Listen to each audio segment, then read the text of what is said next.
Story Bugs. Hello and welcome to Story Time. I'm excited about this one, so I'm glad you're here. One of my favorite movies is Bambi. Have you ever seen Bambi?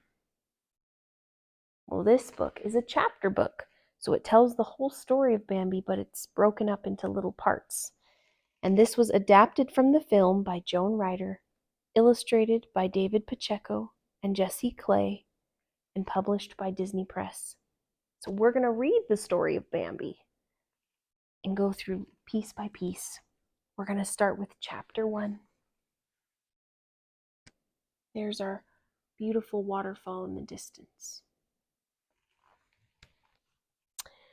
One spring morning, something wonderful was about to happen in the forest. But none of the woodland creatures knew just yet how special this morning would be. In the gray dusk before dawn, the woods were quiet. Only the tall waterfall whispered steady and slow.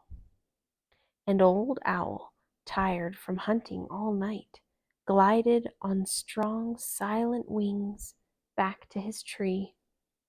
A sleepy bird landed on his favorite branch, fluffed his feathers, and closed his eyes for a long day's rest.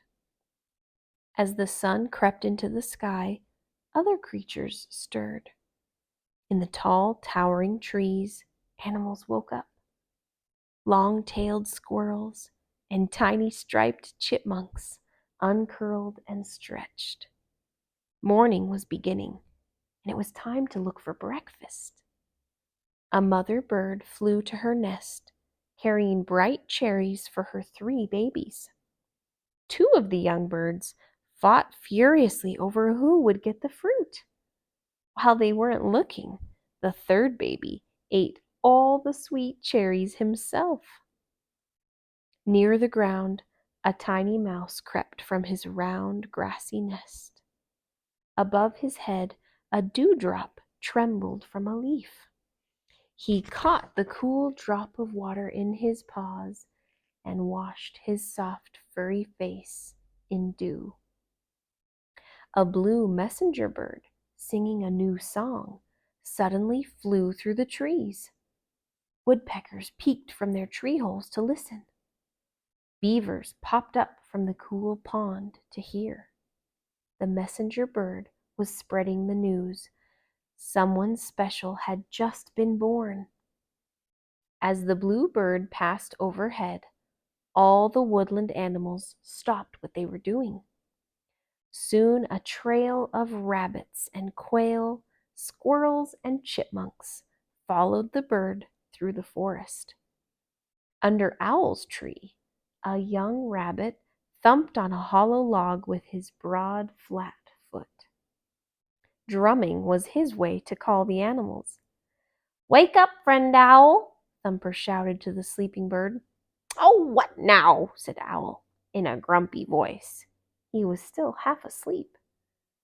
Thumper didn't want Owl to miss the wonderful news. The little rabbit kept on drumming until Owl was wide awake. "Hey, what's going on around here?" Owl asked, blinking and trying to make sense of all the excitement.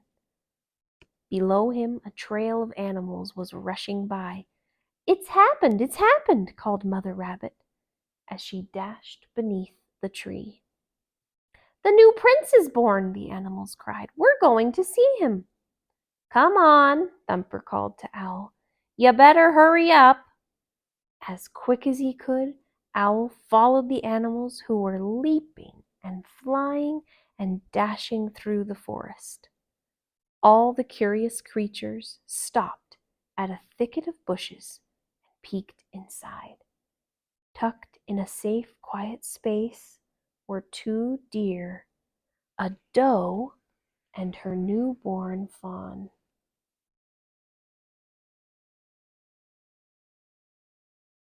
The fawn, covered with pale spots on his back, was fast asleep. He was lovely and small and very fragile looking.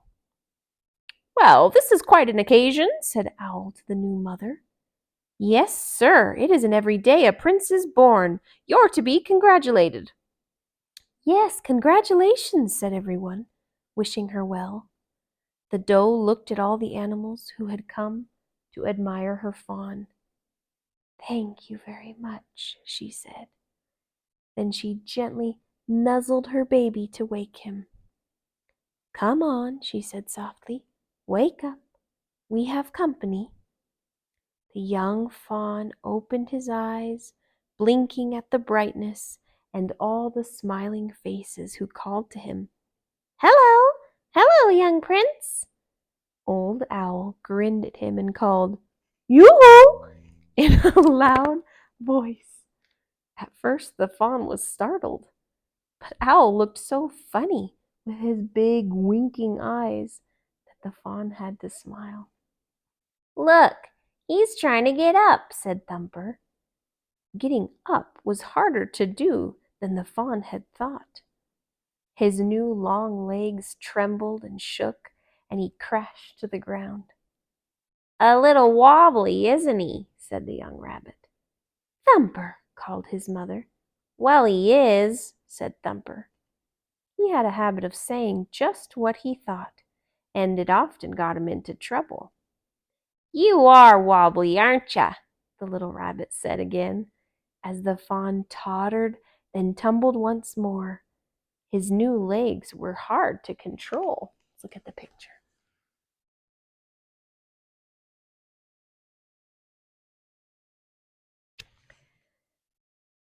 Looks to me like he's getting a little sleepy, said Owl. I think it's time we all left. None of the animals wanted to leave. But Owl decided he knew what was best. He wouldn't take no for an answer, and he shooed them all away. But not Thumper. The young rabbit was too curious to leave just yet. He lagged behind so he could watch the tiny, yawning fawn a little longer. Thumper, come on, called his mother. Thumper began to follow his brothers and sisters, but he stopped to ask the fawn's mother. What are you going to call him? I think I'll call him Bambi, she said. Bambi, said Thumper thoughtfully. I guess that'll do all right. Thumper ran off to join his family. He couldn't wait to tell them the new prince of the forest had a name, Bambi. This certainly was a morning to remember. Nestled in the bushes, safe from harm, Bambi's mother gazed at the tiny fawn as he slept. Bambi, she whispered, my little Bambi. While Bambi's mother sheltered her little fawn, someone else was watching over both of them. A noble stag stood on a tall cliff overlooking the thicket. He was a mighty and powerful deer with broad antlers crowning his head. In the forest, he was the great prince. On this special morning, no one in the forest felt more joy than the proud stag as he stood admiring his new son, the young prince Bambi. And that ends chapter 1. I hope you'll come back and listen to chapter 2, and we'll see you next time. If you guys enjoyed reading that story, would you please click subscribe down below? We read new stories just like this one every day, and we would love to let you know when there's a new story to listen to.